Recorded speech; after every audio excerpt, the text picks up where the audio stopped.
చాలా అంటే చాలా రుచిగా రాత్రి మిగిలిన అన్నంతో ఈ విధంగా రెసిపీ తయారు చేసుకోండి. Hello friends, welcome to Andhra kitchen. రాత్రి మిగిలిన అన్నంతో తయారు చేసుకునే రెసిపీ కోసం ముందుగా అన్నం తీసుకోండి.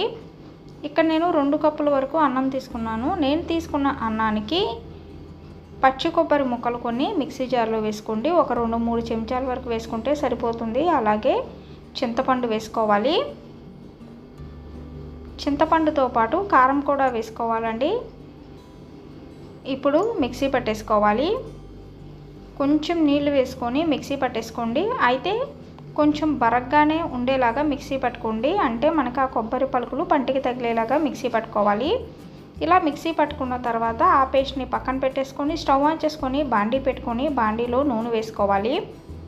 నూనెలోకి వేరుశనగపప్పు అదేనండి పల్లీలు వేసుకోవాలి. అలాగే తాలింపు గింజలు కూడా వేసుకోవాలి. ఇప్పుడు వీటిని చక్కగా వేయించుకోవాలండి.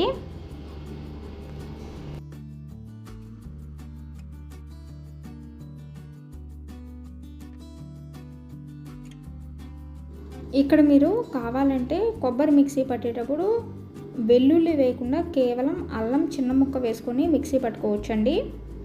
తాలింపు గింజలు వేగిన తర్వాత ఇందులోకి మిక్సీ పట్టేసుకున్న ఈ కొబ్బరి వేసుకొని ఈ కొబ్బరిని కూడా పచ్చివాసన పోయే వరకు కొంచెం సేపు వేయించుకోవాలి.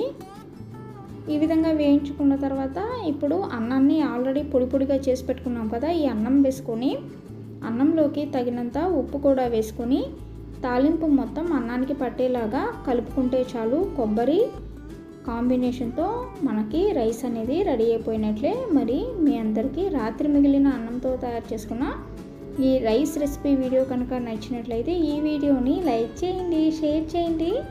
మరిన్ని వీడియోస్ కోసం మా ఛానల్ని సబ్స్క్రైబ్ చేయండి. Thank you for watching.